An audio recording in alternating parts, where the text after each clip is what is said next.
you fuck up for the next guest. Yeah. Like, you got to be able to bounce back. And that's, that's the stuff we're teaching, like, because they get in their own heads, like, you make a mistake and all of a sudden, the next table doesn't need to know that you fucked up. You're like, the guests don't care. You're right. Like, the next one does not need to know. Yeah. Right. The next one does not need to know that table 6 got fucked up. Like, table 8 does not need to know that. Exactly. Their food needs to be perfect, or, and we're just, so that's how we lean on them, and lean on the cooks and, and push them to, be right and, and to, take care that way, and know that, what, make a grilled cheese. Yeah. Can you make a grilled cheese? Like, everybody wants to do all the, the unreal photo food, but something sublime about it. Just make me a fucking sandwich, bro. Yeah, like, crispy, cheesy, but, like, all but not burnt. Just not burnt, just perfect. Like, and, like, I have an egg sandwich all the time. Like, the kids will make me an egg sandwich. I'm like, I want lunch. Will you make me an egg sandwich? And they're like, and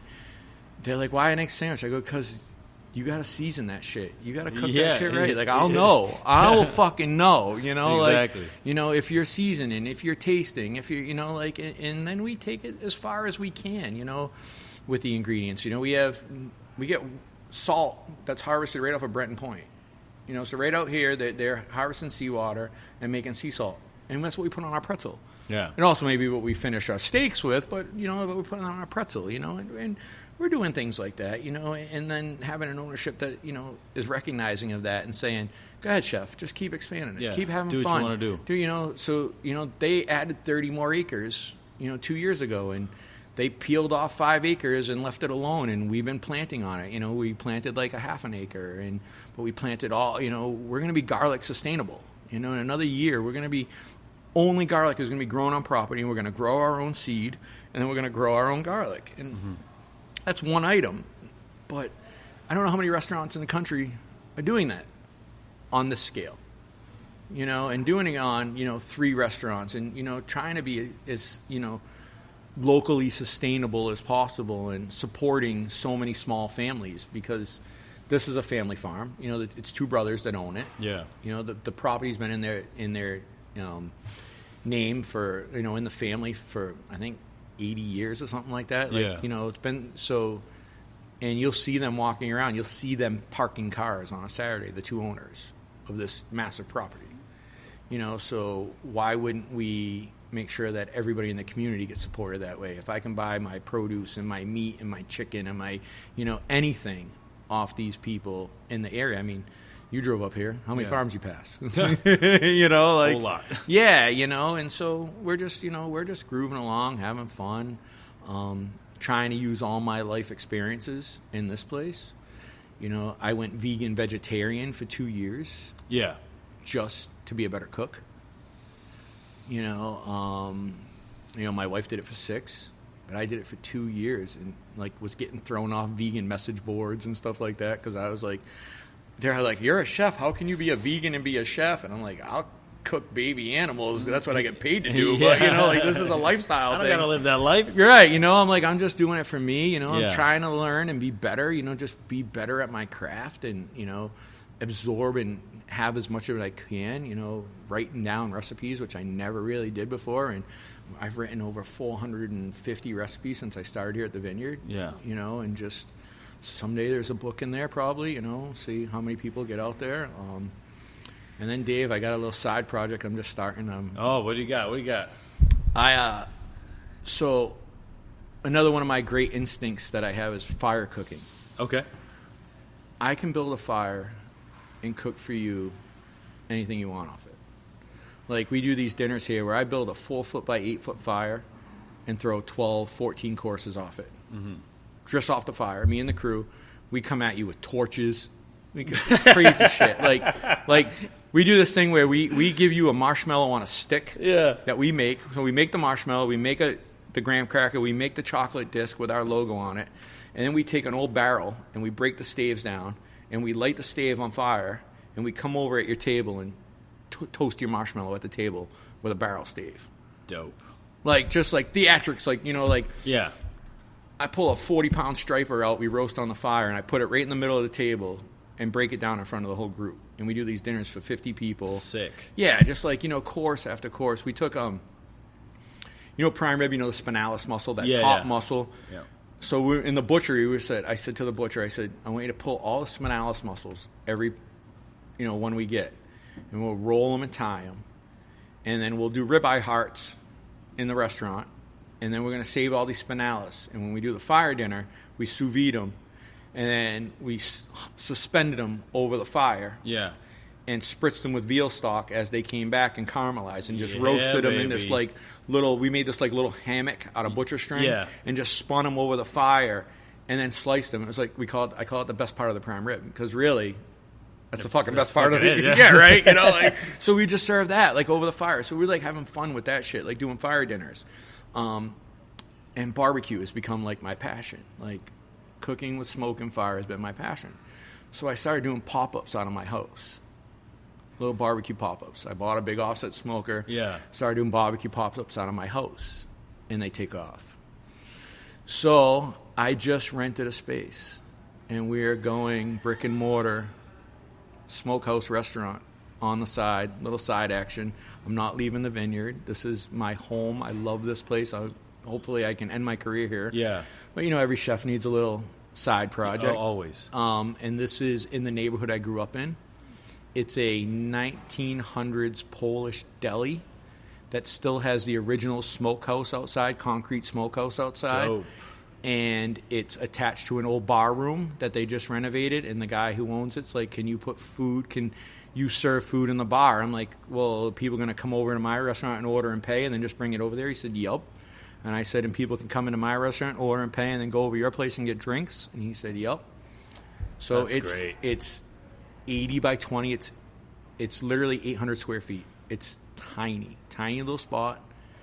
But I'm going to resurrect it, and it's in a neighborhood that I grew up in. That's I was going to this place when I was a kid, and they used to make kielbasa and all that stuff. And so I'm starting this it's called Silver City Smokehouse, because it's in Taunton, and Taunton's the Silver City. Mm-hmm. And we're going to do just celebrating the art of cooking with smoke and fire. We're not calling it a barbecue restaurant because I don't want to be typecast. I don't want to be just doing brisket. Yeah. Because everywhere cooks with fire and smoke. Yeah. Everybody cooks Yep. with fire and smoke. Yep. That's how it started, Yep. So we're celebrating that. So if I want to do, Korean, Thai, Latin, I would do Bad Things to Cook with Francis Mallman. That's, I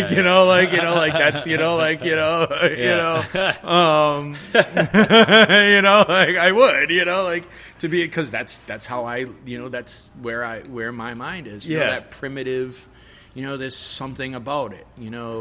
We made pozole. We just did a beer dinner, and I made pozole, but I got local flint corn. Took ash from my smoker. I only burned cherry wood in my home smoker. I took the ash and made lye to make the hominy to make the pozole. Jeez. So That's taking it all the way. We take it all the way back. But Like you know that. what I mean?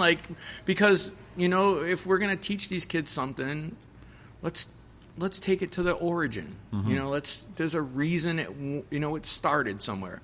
There's a reason Escoffier is Escoffier. Go all the way back and let's look at it. Let's strip all the pretension out of it. Let's just make the dish. But then let's add our chef brain to it, and and throw a little twist on it. On what peppers we use or what we do. Yeah.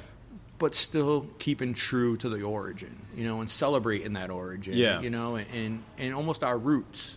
Yeah. Of New England cooking, and then the rest of the, Americas, I feel that we're a melting pot society, right? So why not celebrate all the food? Exactly. When you say American cuisine, it's a lot different. It's not just burgers and fries anymore. Right. My mother's 100% redhead Scottish, Yeah. last name Gregory. My father is Madeiran immigrant Portuguese. So talk about both, ends of the spectrum. Mm-hmm. My mother never had rice till she met my father. Yeah. Because it was old Yankee cooking.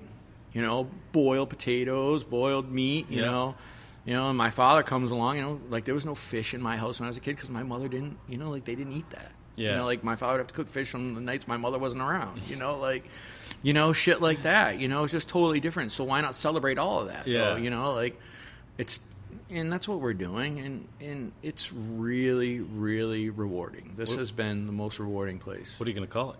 Silver City Smokehouse. Silver City Smokehouse. Yeah. Fuck yeah. Yeah, it's going to be awesome. This is going to be epic. Like, this is going to Is Taunton the Silver City? Taunton is a Silver City. So Reed and Barton was like their old factories right up the street. Yeah.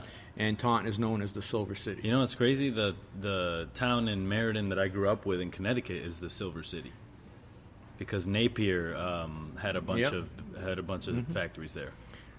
Dave, everything happens for a reason. That's man. Right. You're right where like, you need to be. You know, and we are right now. Yeah, like, look at this. Look at this little connection. You know, like you were in a Silver City. You know, like there's always 6 degrees. I think and everything happens for a reason. That's the one thing. Emily, has taught me, my wife, about listening and being aware. Yeah. Hearing the signs, seeing the signs. I always think about every time we go to do something now, like there's a book on it. And there's a master class on it, Right. And teaching is obviously the foundation of society. But at the end of the day, like whoever wrote the first book and had no reference, right? It's like the answers were inside. Right. So, and I think that the answers are always sort of inside. I 100%. I tell my kids here, I call them my kids. Yeah. Because the average age of my staff is 26 and under. Heard. There's 3 of us over 40. Everybody else is under 30. And I tell them all, I'm like, trust your instincts. Like Jasmine's leaving, the biggest piece of advice there, I said, trust your instincts. You're a good cook. Trust your instincts. Listen to that voice in your head. Yeah. If it tells you more salt, more fucking salt. Yeah. Like put it in there. And like Joe told me, 30 years ago, it's only food. Like you can make it again. Yeah. You want to be in those precious situations. You want to be in the, like where it counts. But in the same place, you want to be in a place where it's okay to make a mistake. Like, scared to go to work. Yeah. Scared, like sick to your stomach to walk into that kitchen. Yeah. Like, oh, today, like is chef in a mood. You're going to get roasted. Right. I don't ever want my staff to feel that way. I don't ever want them to be scared to work. Yeah. I want them to work 17 hours and be like, that was so much fucking fun. I can't wait to do it again tomorrow. Yeah. That's what I'm going for, But also, my crew, like, if they fuck up, I can just look at them and be like, dude. And that's enough. I don't know if it's like the dad power, because I am, I have that kind of presence with them, but they really, really, I don't have to roast them. I'm usually the one going, it's all right. Like, it's all good, Like, chef, here are my knives. Here's my... Yeah, I'm like, no. I'm leaving. I'm like, calm down. It's all right. Yeah. We're going to get through this. We'll be okay. Yeah, like, I promise, we had an event a couple weeks ago, and I hammered down on the event staff. They were behind, and they call it event chef. For some reason, when I go into events, it all changes. Because it's events, it's so important. Like, I treat weddings like this is the most important day of their fucking life. Yeah. It is. Yeah. It is. Like, Don't fuck up their wedding. Right. Don't be the reason. Right. Well, plus, like, what saved my life is love. Yeah. Like, love saved my life. Being in love with my wife saved my life. So I take it so seriously. So, like, I meet with every bride and groom and cook for them one-on-one. Like, me and the event sous chef are the only ones in the kitchen, and we cook their wedding menu for them for their tasting. I personally do it with the sous chef. And I explain everything I'm going to do so that when they come to the wedding, they have no guesswork. Yeah. Plus, I want them to be that excited. Like, the executive chef just cooked for you. I'm going to put it all out on the table for you. I tell them my story of passion and how much I love what they're, weddings and all of that. And then we're going to have that 150-person captured audience. Because you don't know who's in the audience. You don't know who's planning a wedding. You never know who's who. But I get brides, I've been doing this now for 5 years. I have brides and grooms that come in to dinner, and they're like, you married, you did our wedding 3 years ago, and people are still talking about the meal. Like, that's what we want. Like, the most important day in your life should be the best meal of your life.